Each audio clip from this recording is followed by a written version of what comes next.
bahwasanya satu perkara baik itu akan melebur ya sama satu perkara yang buruk.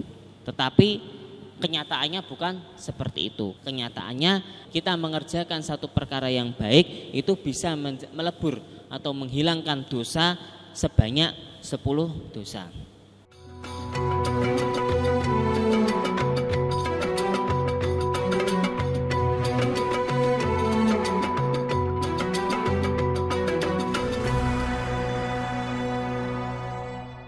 Bismillahirrahmanirrahim. Assalamualaikum warahmatullahi wabarakatuh.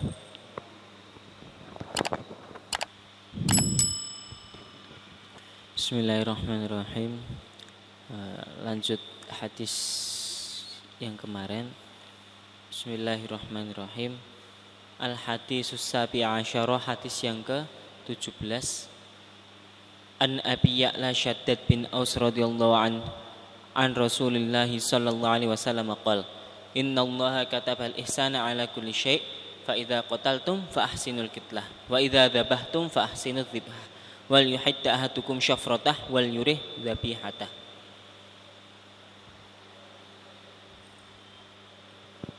Hadis yang ke-17 yaitu adalah menerangkan ar-rifqi bil hayawan, berbuat baik walaupun kepada hayawan. An Abi Ya'la Shaddad bin Aus radhiyallahu, diriwayatkan dari sahabat Abi Ya'la Shaddad bin Aus radhiyallahu an Rasulillah, dari Kanjeng Nabi, qala innallaha katabal ihsana ala kulli syai'. Di sini bahwasanya Allah itu telah katabal ihsan, menuliskan sesuatu perkara baik, menetapkan suatu perkara baik ala kulli syai', pada setiap perkara. Setiap perkara itu sudah ditakdirkan oleh Allah untuk baik. Fa idza qataltum fa ahsinul qitlah, dan fa idza qataltum, dan ketika engkau ingin membunuh atau menyembelih, fa ahsinul qitlah, maka bagusilah dalam menyembelihnya.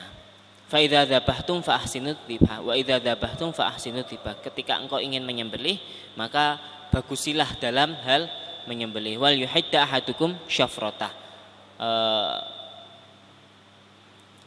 apa bahasanya itu, wal yuhidda ahadukum syafratah, senjatanya yang digunakan untuk menyembelih itu harus diasah dahulu, asah terlebih dahulu agar tajam. Wal yurih dzabihatah, dan ketika menyembelih harus membuat hewan yang disembelih itu dibuat senyaman mungkin, tidak lantas menyembelihnya menggunakan senjata atau pisau yang tumpul, karena hal tersebut bisa menyakiti pada hewan yang akan disembelih. Nah, di sini itu menunjukkan bahwasanya Islam sendiri itu adalah rahmatan lil alamin, rahmat bagi seluruh alam. Tidak hanya untuk para manusia saja, tetapi juga di sini disebutkan bahwasanya hewan pun juga itu mendapatkan rahmatnya dari Allah. Salah satunya ketika dia itu disembelih, walaupun dia itu disembelih, dia akan dibunuh, disembelih, tetapi cara menyembelihnya juga itu harus ada caranya, ada cara yang baik, harus menggunakan cara yang baik. Tidak serta-merta menyembelih hewan itu menggunakan pisau yang tumpul, tetapi harus tetap menggunakan pisau yang tajam. Gunanya agar hewan itu tidak merasa kesakitan ketika disembelih. Ketika kok hewan sampai merasa kesakitan disembelih, ya itu termasuk menyiksa hewan tersebut. Bahkan dalam menyembelih hewan sendiri, dalam menyembelih hewan, Islam tersebut telah mengatur agar dalam proses penyembelihannya itu tidaklah buruk, harus sebaik mungkin. Padahal itu dalam menyembelih hewan saja. Nah, yang lainnya itu bahkan lebih baik lagi. Al-hadisus samina asyara, hadis yang ke-18. An Abi Dzar Jundab bin Junadah wa Abi Abdurrahman Mu'ad bin Jabal radhiyallahu anhuma an Rasulillah sallallahu alaihi wasallam qala ittaqillaha haitsu ma kunta wa atbi'is sayyi'atal hasanata tamhuha wa khaliqin nasa bi khuluqin hasanin. Rawahu Tirmidzi wa qala hadisun hasanun wa fi ba'din nusahi hasanun sahihun. Hadis yang ke-18 diriwayatkan dari sahabat Abi Dzar Jundab bin Junadah dan juga sahabat Abi Abdurrahman Mu'ad bin Jabal radhiyallahu anhuma. An Rasulillah sallallahu alaihi wasallam qol ittaqillah haitsuma kunta. Bertakwalah kamu kepada Allah haitsuma kunta. Dimanapun kalian berada, bertakwalah kalian kepada Allah. Ya. Walaupun kita itu baru bersama, berkumpul dengan orang lain, baru sendiri ataupun dimanapun tempatnya, itu di masjid atau di rumah ataupun walaupun di kamar mandi pun, kita harus tetap bertakwa kepada Allah. Harus tetap bertakwa kepada Allah. Wa atbi'is sayyi'atal hasanata tamhuha. Dan ketika kita telah habis melakukan perbuatan buruk, habis melakukan suatu perbuatan sayyi'ah, perbuatan yang tercela, maka sebaiknya setelah itu kita melakukan suatu perkara yang baik, melakukan suatu perkara yang bagus. Gunanya apa? Gunanya itu untuk melebur. Gunanya perkara yang baik itu untuk melebur perkara buruk yang telah kita lakukan. Qauluhu atbi sayyi'atal hasanata tamhuha ai idza fa'alta sayyi'atan, ketika engkau telah melakukan suatu perkara yang buruk, fastaghfirillah, mintalah ampunan kepada Allah. Waf'al ba'da hasanatan tamhuha, dan setelah melakukan suatu keburukan, lakukanlah perkara yang baik, perkara yang bermanfaat, karena hal tersebut bisa menjadikan suatu pelebur dari keburukan yang telah dilakukannya. Jadi bukan lantas anjuran melakukan perkara buruk, tetapi kita itu nggak mungkin bisa yang namanya berpaling dari perkara buruk, walaupun sekecil apapun. Mesti kadang itu kita secara nggak sadar pernah melakukan perkara yang buruk, tapi itu dilakukannya secara tidak sadar. Tapi sebaiknya kita setelah itu melakukan perbuatan yang baik.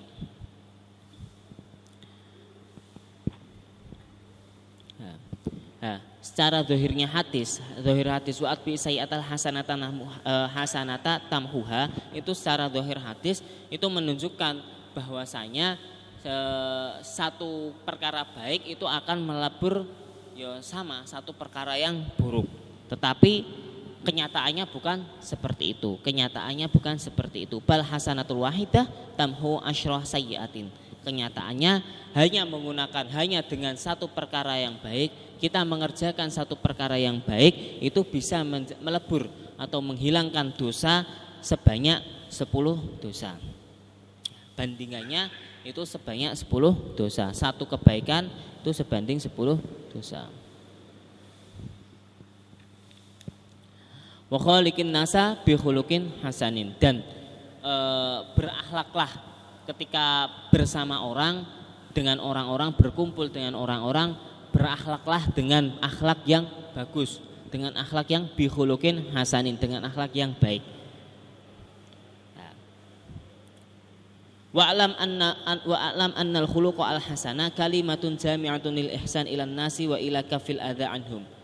Ketahuilah bahwa khuluqin hasan, maksud dari khuluqin hasan itu adalah suatu kalimat yang mengumpulkan dalam ihsan, dalam berbuat baik kepada ilan nas, berbuat baik pada manusia, wa ila kafil adza anhum, dan mencegah dari suatu perkara yang dapat menyakitkan pada orang-orang. Hanya menggunakan kalimat khaliqin nas, itu di sana itu mencakup dalam berbuat baik kepada manusia,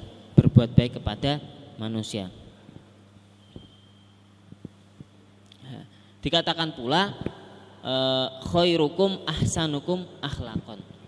Sebaik-baik dari kalian itu adalah orang yang berakhlak baik. Orang yang akhlaknya itu adalah akhlak yang baik. Dan juga dikatakan anna rajulan atahu faqala ya Rasulullah ma afdhalul a'mal. Dikatakan ada seorang laki-laki itu sowan kepada Kanjeng Nabi dan bertanya tentang afdolul a'mal, amal yang paling utama. Amal yang paling utama itu apa? Dan dijawab sama Kanjeng Nabi adalah husnul khuluq, yaitu adalah budi pakerti yang baik. Nah, budi pakerti yang baik itu termasuk dari husnul khuluq.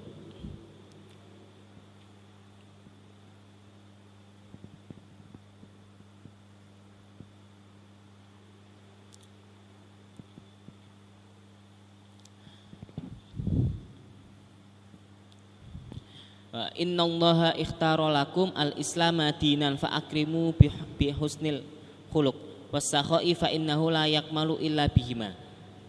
Sesungguhnya Allah itu telah memilih kepada kalian, memilih untuk dijadikan menjadi orang-orang muslim, dijadikan orang yang beragama Islam. Orang-orang muslim itu telah dipilih oleh Allah untuk menjadi orang yang beragama Islam. Tapi maka fa'akrimuhu bihusnil khuluq, maka muliakanlah agama Islam yang telah dipilihkan oleh Allah. Dimuliakan dengan apa? Dimuliakan dengan cara kita itu harus bihusnil khuluq, dengan berbudi pakerti yang baik, wasakhoi, dan juga harus dermawan.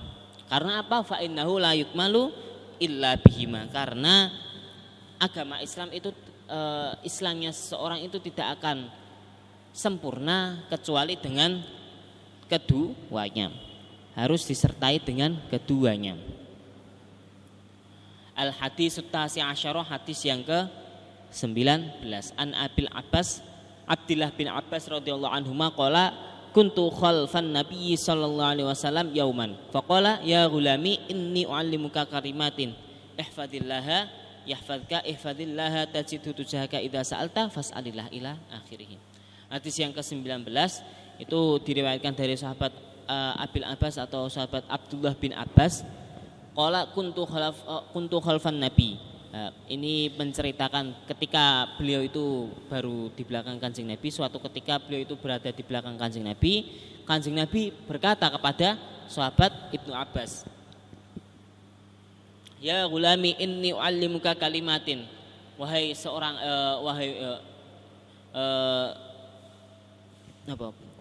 wahai anak kecil, sesungguhnya aku akan mengajarkan kepadamu, mengajarkan suatu kalimat, mengajarkan beberapa kalimat yang mana ihfadillaha yahfadka, ketika engkau menjaga apa yang aku ajarkan kepadamu, melakukan apa yang aku perintahkan kepadamu, ihfadillaha yahfadka, maka Allah itu akan menjagamu. Ihfadillaha, jagalah Allah.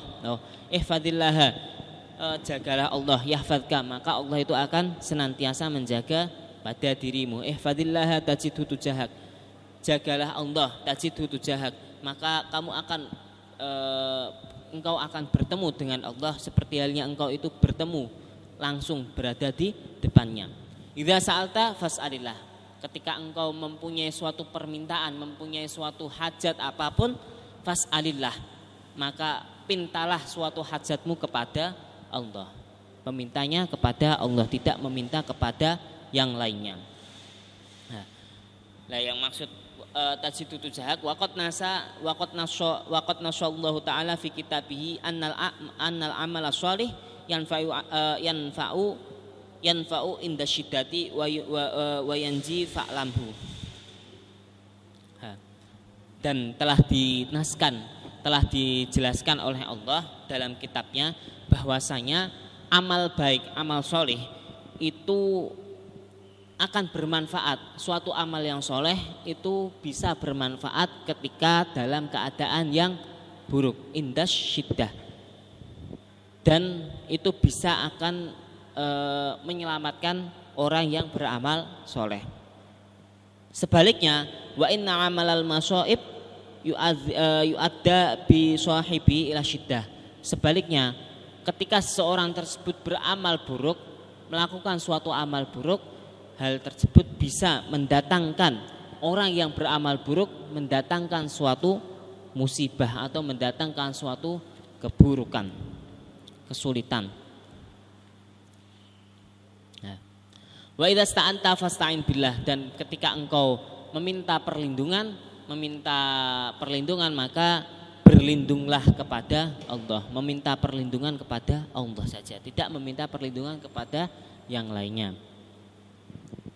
Wa'lam annal ummata law istama'at ala ayyan fa'uka bisyai'in lam yanfa'uka illa bisyai'in qad katabahu Allahu lak.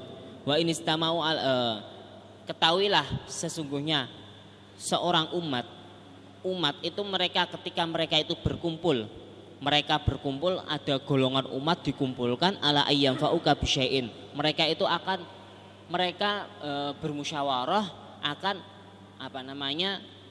memberikan manfaat kepada kalian, memberikan suatu manfaat kepada kalian. Nah, tetapi lam yanfa'uk, mereka itu tidak akan bisa memberikan suatu manfaat kecuali atas sesuatu yang telah dipastikan oleh Allah kepada dirimu. Ketika seseorang itu telah ditakdirkan Allah itu baik, ditakdirkan oleh Allah baik. Satu ketika orang itu ditakdirkan baik sama Allah, ya ketika walaupun orang-orang itu berkumpul akan memberikan manfaat kepada dirinya, hal tersebut tidak akan berdampak pada dirinya. Tetapi dampaknya itu sudah jelas ditulis oleh Allah. Wa in istamau ala ayyadruka bisyai'in la yadruka illa bisyai'in qad katabahu Allahu 'alaik. Dan sebaliknya, ketika mereka berkumpul, umat-umat ini berkumpul, dia itu berkumpul akan memberikan suatu bahaya kepada seseorang tersebut. Nah, lam yadurruka illa bisyai'in qad katabahu Allahu 'alaik. Nah, hal tersebut tidak akan bisa membahayakan kepada dirimu kecuali sesuatu yang telah Allah pastikan kepada dirimu, sesuatu yang telah ditakdirkan oleh Allah kepada dirimu. Ada gerombolan orang seumpama begal, ada gerombolan begal akan membegal seseorang, tetapi sama Allah itu sudah ditakdirkan agar tidak dibegal. Walaupun mereka itu berusaha untuk membegal orang tersebut, tetapi kok tidak ditakdirkan untuk dibegal, ya tidak akan dibegal sama sekali, tidak akan mendapatkan suatu keburukan. Nah, itu tergantung takdir yang telah dipilihkan oleh Allah. Rufi'atil aqlam wa jaffatis suhuf. Nah, jadi sesuai takdir yang telah dituliskan oleh Allah. Rawahu Tirmidzi wa qala hadisun hasanun shahih. Wa fi riwayatin ghairi Tirmidzi ihfadillah. Dan menurut riwayat selain yang diriwayatkan oleh Imam At-Tirmidzi, ihfadillah tajidhu amamak. Menggunakan nasah, menggunakan bahasa ihfadillah tajidhu amamak. Jagalah Allah. Maksudnya itu jagalah Allah, yaitu adalah ya senantiasa bertakwa kepada Allah, senantiasa mengingat kepada Allah. Maka tajidhu amamak, engkau akan menemukan Allah itu seperti halnya Allah itu berada di depanmu. Ta'arraf ilallahi fir raha ya'rifka fisyiddah. Ingatlah kepada Allah dalam keadaan lapangmu. Ketika kita itu dalam keadaan yang baru senang, dalam keadaan lapang, dalam keadaan kita mudah, kita harus senantiasa mengingat kepada Allah. Ya'rifka fisyiddah. Nah, hal tersebut bisa menjadikan kita itu senantiasa diingat oleh Allah walaupun kita dalam keadaan yang susah. Anehnya orang-orang itu mereka itu akan ingat kepada Allah, mereka itu akan selalu ingat kepada Allah hanya dalam keadaan susah. Orang-orang itu biasanya ingat kepada Allah hanya dalam keadaan susah, dan mereka akan lalai, akan lupa kepada Allah ketika mereka itu dalam keadaan senang, dalam keadaan bahagia. Dalam keadaan senang bahagia mereka itu akan melupakan Allah. Mereka hanya butuh kepada Allah hanya dalam keadaan susah saja. Nah, sedangkan ketika dia itu dalam keadaan senang, dia itu akan melupakan Allah. Wa'lam annama akhta'aka lam yakun liyusibak wa ma asabaka lam yakun liyukhti'ak.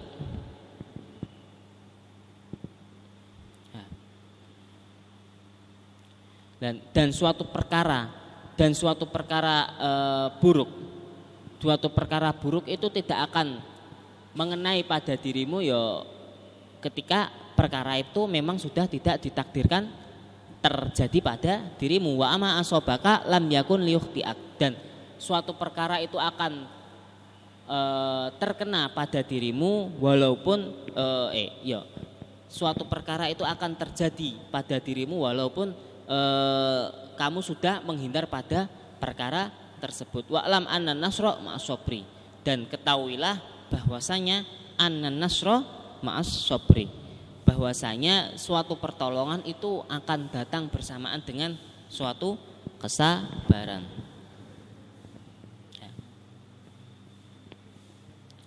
Wa annal faraja ma'al karbi, dan sesungguhnya suatu bahagia, kesenangan itu juga pasti di sana juga ada yang namanya susah, ada suka, ada susah. Wa anna ma'al usri yusra, dan setiap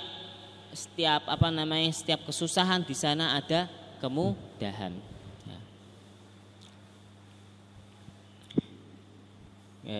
Niki mungkin sedikit yang bisa saya sampaikan, kurang lebihnya mohon maaf. Wassalamualaikum warahmatullahi wabarakatuh.